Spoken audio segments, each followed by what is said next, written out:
आज है 15 अक्टूबर 2025। अस्सलाम वालेकुम मेरे दोस्तों, सज्जनों और बेलियों। जब भी मैं घर वापस आता हूं तो पता चलता है 2 लीमू, कभी 1 लीमू, कभी 3 लीमू हमने उतार लिए हैं।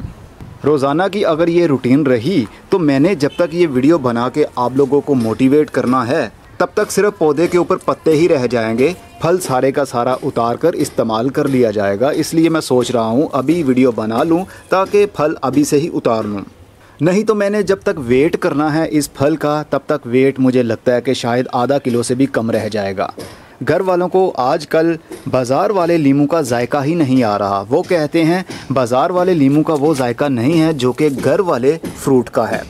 तो इसीलिए वो रोज़ाना आते हैं और 2 से 3 लीमू उतार लेते हैं, अपने किचन में इस्तेमाल कर लेते हैं और बाद में मुझे बता देते हैं। उन्हें मालूम है अगर उन्होंने मुझे पहले पूछा कि उतार लें या नहीं तो इजहार कहेगा अभी नहीं उतारना, अभी मेरी वीडियो कंप्लीट नहीं हुई, तो इसी चक्कर में वो पूछते ही नहीं हैं। तो आज मैं इनको हार्वेस्ट करने वाला हूं फल को। फल काफ़ी हद तक हार्वेस्टिंग के काबिल हो चुका है। कुछ फल अभी छोटे साइज़ का है लेकिन छोटे साइज़ का फल हम अभी नहीं उतारेंगे। फल उतारने का सही टाइम क्या होता है? जब फल पीला हो रहा हो या फिर वो मैच्योर हो चुका हो या फिर वो कंप्लीट पीले रंग में बदल चुका हो। कैसे पता चलेगा कि फल आपका पक चुका है? सिंपल सा तरीका है, जब आपको आइडिया हो जाए कि अरे ये फल तो हमारे 2 से ढाई महीने हो गए हैं लगे हुए को, अब इसका साइज़ इससे और बड़ा नहीं होगा, तो इसका कलर भी हल्का हल्का सा चेंज होने लगा है यानी पीले रंग में बदलने लगा है, तो उसको उतार लीजिए।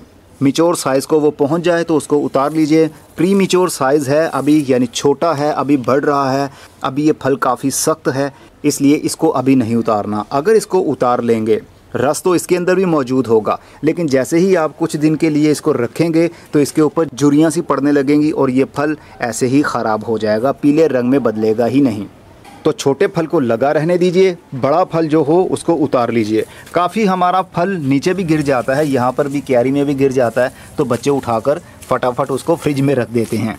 तो चलिए आज इसको हार्वेस्ट करते हैं। ये देखिए फल फट भी रहा है यहाँ से, क्योंकि दीवार के साथ लगता है ना, हीट होती है, गर्म हो जाती है दीवार, तो दीवार के साथ जब ये छिलका रहेगा तो हीट होने की वजह से यहाँ पर क्रैक्स पड़ जाते हैं और फिर फल हमारा फट जाता है। इसका कलर भी छिलके का देख सकते हैं ख़राब हो रहा है। तो चलिए इसको उतारते हैं और बाद में देखेंगे किसको हमने छोड़ा है। ये देखिए अभी बहुत ज़्यादा छोटे छोटे भी फल लगे हुए हैं, इनको हम अभी नहीं उतारेंगे, इनको बड़ा होने देंगे। घर वालों को हम फल उतार कर दे देते हैं। फल उतारने का ना मज़ा ही कुछ और है। ये देखिए जब हम फल उतार रहे होते हैं तो इतना मज़ा आता है और इसकी इतनी खुशबू होती है कि पूछिए ही मत। दिल चाहता है बस तोड़ते ही जाएं। धूप का एहसास ही नहीं होता कि मैं धूप में खड़ा हूँ, सर तप रहा है, बाद में दर्द भी होगा सर में, लेकिन इसकी एक अजीब सी खुशी मिलती है कि हमारे घर में फल लगा और हम उसको उतार रहे हैं अपने हाथों से। और बाद में हाथ धोने को भी दिल नहीं चाहता क्योंकि हाथों में से खुशबू जो आ रही होती है। इतना माशाल्लाह फल लगा हुआ है कि टहनियाँ नीचे झुक गई हैं। अभी जब मैं फल का बोझ हल्का कर दूंगा तो फिर पौधे की टहनियाँ अपने पाँव पर खड़े होने लगेंगी, मतलब ऊपर होने लगेंगी। उम्र के हिसाब से इसने कुछ ज़्यादा ही फल इस वक्त उठा लिया है। जब मैं बड़ा बड़ा सा फल उतार लूँगा तो जो छोटा छोटा सा रह जाएगा, जैसा कि ये फल अभी लगे हुए हैं छोटे छोटे से, तो ये आने वाले टाइम में जल्दी बड़े होने लगेंगे, क्योंकि अब इनको जो फीड पौधा दे रहा था वो फीड बंद हो चुकी है और वही फीड अब इन छोटे छोटे फलों के अंदर स्टोर होना शुरू होगी, तो इनका साइज़ जल्दी बड़ा होगा और जो फूल खिल रहे हैं वो भी जल्दी खिल जाएंगे और उनके अंदर से भी जल्दी ही फल बनने लगेगा। बहुत एहतियात से प्यार से मैं उतार रहा हूँ। अभी वीडियो को रोक लेता हूँ, उतार लेता हूँ, फिर आपको बताता हूँ इतने फल लेने का राज क्या है, आप क्या इस्तेमाल करें आपके पौधे के ऊपर भी फल लगने लगे। तो जनाब हार्वेस्टिंग हो गई है। ये सिर्फ आधे लीमू मैंने उतारे हैं, अभी आधे से आई थिंक ज़्यादा ही पौधे के ऊपर लगे हुए हैं, जिनका साइज़ मेरे हिसाब से अभी डिवेलप होना है। अभी ये प्री मैच्योर हैं। अगर मैं अभी से इनको उतार लूँगा तो कुछ दिन पड़ा रहने की वजह से जब तक हम वेट करेंगे कि ये पीले रंग में बदल जाएं, ये पीले रंग में नहीं बदलेंगे बल्कि इनके ऊपर झुर्रियाँ सी पड़ने लगेंगी, फिर ये गलने लगेंगे, पीले रंग में नहीं बदल सकते। तो आधे से भी ज़्यादा अभी हमारा ये फल टहनियों के ऊपर लगा हुआ है और टहनियाँ नीचे झुकी हुई हैं। इनको मैं उतारूंगा तकरीबन 10 से 15 दिन के बाद। तब तक थोड़ा साइज़ और बड़ा हो चुका होगा और जो फूल और बिल्कुल छोटा छोटा सा फल बन रहा है उनको भी टाइम मिल जाएगा अपना साइज़ बड़ा करने का। तो पहले हम इनका वेट कर लेते हैं कितनी हमने हार्वेस्टिंग की है। आइडिया हो जाएगा ना। आपको दिखाने का मकसद ये होगा कि आपके अंदर भी जोश पैदा हो, अरे इजहार ये सब कुछ कर सकता है तो हम क्यों नहीं कर सकते। ये वैरायटी कौन सी है, मैं कैसी खाद इस्तेमाल करता हूँ, मेरी मिट्टी कैसी होती है जिसमें ये पौधा लगा हुआ है, ये वेट करने के बाद बात करता हूँ। चलिए पहले इस बर्तन का वेट कर लेते हैं ताकि हमारे फ्रूट के वेट के अंदर इस बर्तन का वेट भी ना आ जाए। चलिए अब ये 0-0 है। अब हम इसका वेट करते हैं। पहले एक लीमू डालकर देखते हैं मशीन काम कर रही है या नहीं। अरे वाह, ज़रा देखिए, ये 24 ग्राम का है। 26 ग्राम से 24 ग्राम के बीच में इसका वज़न है एक फल का। ये छोटे साइज़ का फल है। जो बड़े साइज़ का फल है वो भी, उसका भी करता हूँ वेट। वो थोड़ा मैंने अलग रखा है ताकि वीडियो में देखने पर अच्छा लगे कि सर के बड़े साइज़ का लीमू भी लगता है। चलिए इसका भी वज़न करते हैं। ये निकाल लेता हूँ पहले। ये देखिए, ये 34 ग्राम का लीमू जनाब। कितना ज़बरदस्त इसका साइज़ है और इसके अंदर कितना रस भरा होगा ये आप अंदाज़ा लगा सकते हैं। चलिए वेट करते हैं इन सब का।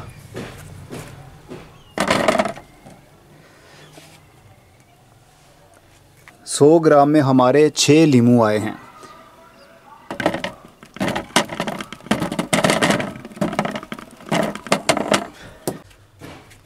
लीजिए जनाब, इसका वज़न हुआ है 2300 ग्राम, यानी 2 किलो और 300 ग्राम।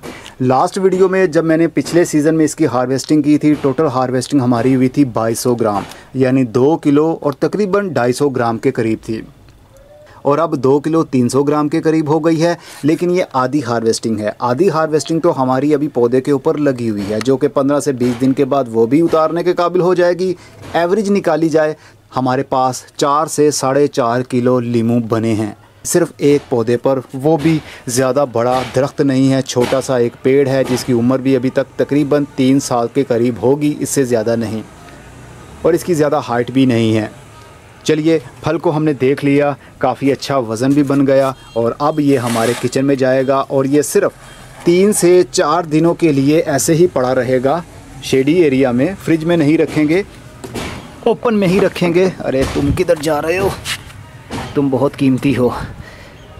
फ्रिज में रखने की वजह से ये गलना शुरू हो जाते हैं, इसलिए इसको ओपन एरिया में रखेंगे, ताज़ी हवा में रखेंगे। जब इनका कलर थोड़ा सा पीला पीला होने लगेगा फिर हम इसका रस निकाल कर स्टोर कर लेंगे, फ्रीज़ कर लेंगे। जब जब ज़रूरत होगी हम इसका इस्तेमाल कर सकते हैं। अगर हरे लीमू का ही आप रस इस्तेमाल करेंगे, उसके अंदर सिट्रिक एसिड की क्वांटिटी कम होगी, यानी इसकी खटास कम होगी। जब ये पीले रंग में बदल जाएगा इसकी खटास ज़्यादा हो जाएगी। तो लीमू का रस तभी अच्छा लगता है जब उसका पीला रंग हो जाए और उसके अंदर सिट्रिक एसिड की क्वांटिटी बढ़ जाए, खटास बढ़ जाए। लेकिन हरे रंग के लीमू का भी अपना ही एक टेस्ट है। इसका छिलका भी खाया जा सकता है, ज़्यादा चुभता नहीं है, यानी ज़ुबान को कोई प्रॉब्लम नहीं होती हरे रंग के फल खाने की वजह से। चलिए अब बात करता हूँ कि इसको मैं कौन सी खाद देता हूँ और ये पौधा कौन सी नस्ल का है। ये पौधा एक नॉर्मल सी नस्ल का है, जिस तरह चाइना लीमू आपको मिलता है ना, चाइनीज़ लीमू भी उसको कहते हैं।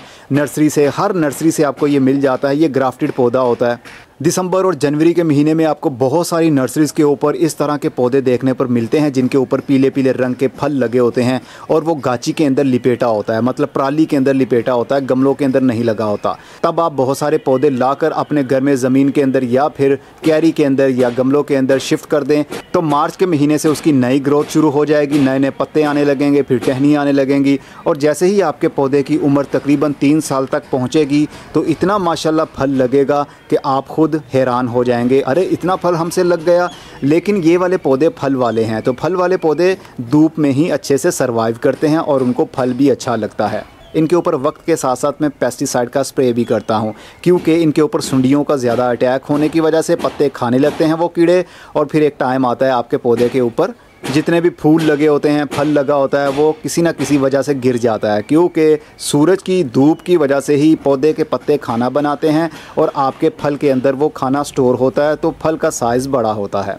इसके अलावा खाद का इस्तेमाल भी बहुत ज़रूरी होता है। मैं कभी अपनी बात करूं तो मैं कभी 10 दिन के बाद, कभी महीने के बाद एक बार खाद ज़रूर दे देता हूं। मल्टीप्लेक्स के नाम से खाद है, यानी उसके अंदर NPK भी है और उसके अंदर ट्रेस एलिमेंट्स भी है। जहाँ से भी आपको अच्छी खाद मिलती है आप ख़रीद कर वो इस्तेमाल कर सकते हैं। अगर ये हम कहें ना कि ऑर्गेनिक तरीके से हम ये सब फल नहीं ले सकते, तो जी हाँ जनाब, ले सकते हैं, लेकिन आपको ऑर्गेनिक मैटर ज़्यादा इस्तेमाल करना पड़ेगा। और जितना फल इस पौधे के ऊपर इस उम्र में लग गया है, इस हाइट में लग गया है, अगर आप ऑर्गेनिकली चलेंगे तो आपके पौधे के ऊपर जल्दी फल नहीं लगेगा।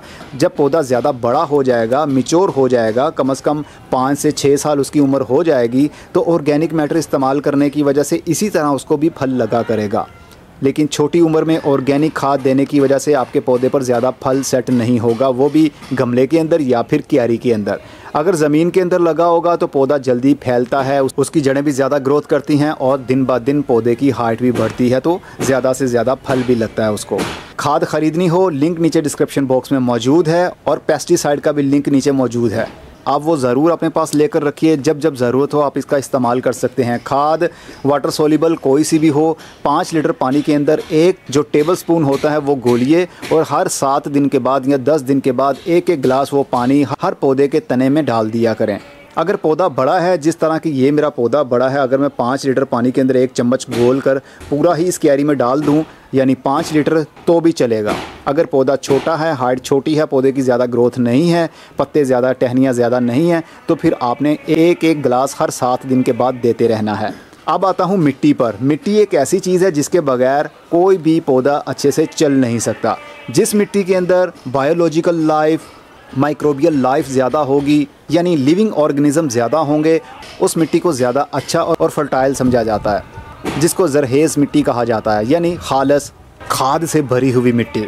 जो हम घरों में, छतों के ऊपर, पौधों में इस्तेमाल करते हैं ना मिट्टी, वो नर्सरी वाली मिट्टी होती है, जिसके अंदर कोई एलिमेंट नहीं होता और ना ही कोई माइक्रोब्स होता है। वो तो नहर के या दरिया के तले में से निकाली हुई मिट्टी होती है।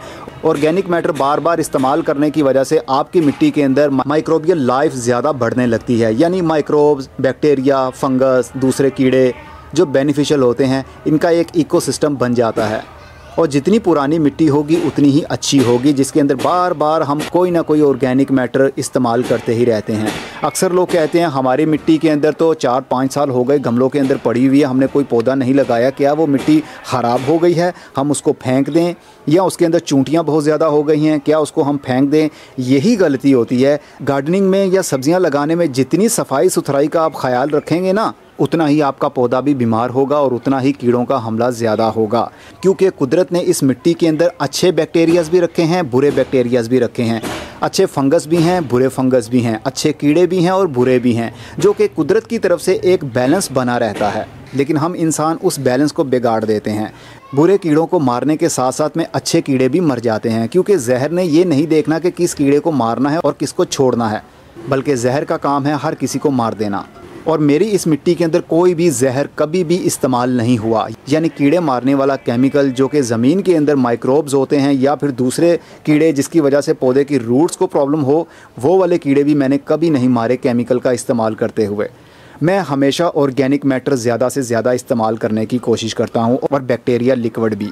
बैक्टीरिया लिक्विड का नाम मैं आजकल बहुत कम इस्तेमाल करता हूं, क्योंकि लोग कन्फ्यूजन में पड़ जाते हैं, अरे ये बैक्टीरिया लिक्विड क्या है, कहाँ से लें, जबकि उनको पता भी है कि मैं सेल भी करता हूं। लेकिन मैं आपको ज़्यादा उलझन में नहीं डालूंगा।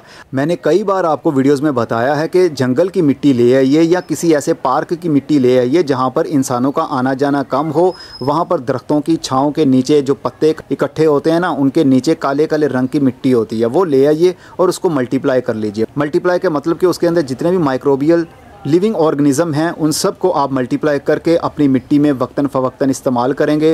बैक्टीरिया, फंगस आपकी मिट्टी के अंदर भी जाना शुरू हो जाएंगे और आपकी मिट्टी फर्टाइल होना शुरू हो जाएगी। देखिए, बैक्टीरिया असल में कुछ खुद से कुछ नहीं कर सकता।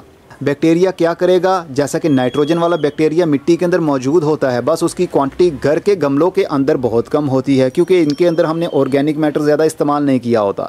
जैसे ही हम बाहर की मिट्टी जो कि जंगल की मिट्टी कहलाती है वो लाकर मल्टीप्लाई करके उस लिक्विड को मिट्टी के अंदर डालेंगे, तो बहुत सारे बैक्टीरियाज ऐसे भी आ जाएंगे जो कि हवा से नाइट्रोजन को लेते हैं और पौधे की जड़ को देते हैं। जब बैक्टीरियाज की बहुत ज़्यादा तादाद बढ़ जाती है तो वो उतनी ही तादाद में मरने भी लगते हैं। बैक्टीरियाज की लाइफ बहुत कम होती है। लेकिन उनके बढ़ने की तादाद बहुत तेज़ होती है। 15 मिनट्स की उसकी लाइफ होती है और इस लाइफ के अंदर वो पता नहीं कितने लाखों करोड़ों की तादाद में बढ़ जाते हैं। और जब वो मरेंगे वो भी करोड़ों की तादाद में ही मरेंगे। और जो मरे हुए बैक्टीरियाज़ की बॉडी होगी उसके अंदर ही सारी खाद होगी। जिस तरह हम इंसानों के अंदर सारे एलिमेंट्स मौजूद हैं ना, जब हम मर जाएंगे हमें मिट्टी के नीचे दबा दिया जाएगा और हमारी बॉडी पड़ी पड़ी डिकम्पोज हो जाएगी और वो खाद बन जाएगी। जैसे कैल्शियम, मैग्नीशियम, जो भी हम खाना खाते हैं हमारी बॉडीज़ के अंदर जो भी मौजूद है वो सारे एलिमेंट्स हैं। इसी तरह बैक्टीरियाज़ के अंदर भी हैं और जब वो मरते हैं तो वो सारी की सारी खाद होती है और वो मिट्टी के लिए नई ज़िंदगी बख्शती है। आई थिंक वीडियो को कुछ ज़्यादा ही लंबा कर दिया। वो क्या है ना कि जब मैं बोलना शुरू करता हूँ ना तो मेरे जहन में सारा कुछ आता रहता है और मैं अपनी ज़ुबान से आपको बताता रहता हूँ।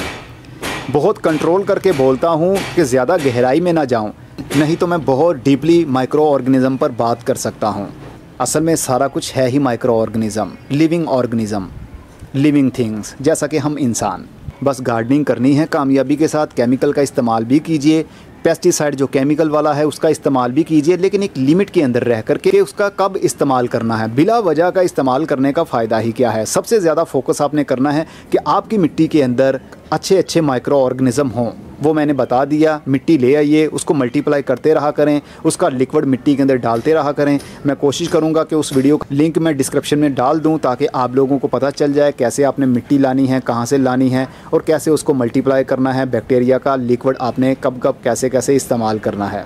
अब मैं चलता हूँ, इंशाल्लाह 15 से 20 दिन के बाद फिर से हार्वेस्ट करूँगा, लेकिन अब की बार मैं वीडियो नहीं बनाऊँगा। बस बता दिया आपको, तकरीबन दोनों को मिलाकर 4 या 4.5 किलो के करीब हमारा फ्रूट मिलेगा। और दिसंबर के महीने में मैं इसकी हार्ड प्रूनिंग करूँगा, पूरा पौधा गंजा कर दूँगा, टहनियाँ काट दूँगा, तब आपको अच्छा नहीं लगेगा, अरे इजहार ये तुमने क्या कर दिया। लेकिन जो पुराने मुझे फॉलो करने वाले हैं ना, उनको सब पता है कि इजहार जो करता है वो पौधे की ज़िंदगी के लिए अच्छा होता है। मैं अपने पौधों को लाड प्यार करके बिगाड़ता नहीं हूँ। जब ज़्यादा प्यार करूँगा तो ये बिगड़ जाएंगे और बिगड़ेंगे तो इनकी हालत ख़राब होने लगेगी। मैं इनका ख्याल रखता हूँ क्योंकि मैं इनका माली हूँ।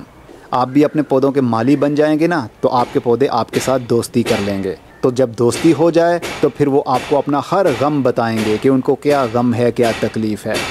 फिर मिलेंगे। आई थिंक मैं कुछ ज़्यादा ही जज्बाती हो रहा हूँ। अपना बहुत सारा ख्याल रखिएगा। खुदा हाफिज़। और हाँ, अगर आप हमारी पेड मेंबरशिप लेना चाहते हैं, 500 रुपये मंथली होगा। हमारे व्हाट्सएप के ऊपर आप अपने पौधों की परेशानियाँ डिस्कस कर सकते हैं। उसका हल क्या है, पौधों को क्या प्रॉब्लम चल रही है, गार्डनिंग से रिलेटेड आप कोई भी सवाल हमसे पूछ सकते हैं। सिर्फ 500 रुपया फ़ीस पे करना पड़ेगी आपको मंथली। 1 महीने की मेंबरशिप ले लीजिए या फिर जब तक आपका दिल चाहे। मेंबरशिप लेने के लिए डिस्क्रिप्शन बॉक्स में लिंक मौजूद है और कमेंट बॉक्स में भी उस वीडियो का लिंक शेयर कर दूंगा। उसको वॉच कर लीजिए, आपके सारे सवालों के जवाब उसमें मिल जाएंगे कि आप कैसे मेंबरशिप ले सकते हैं।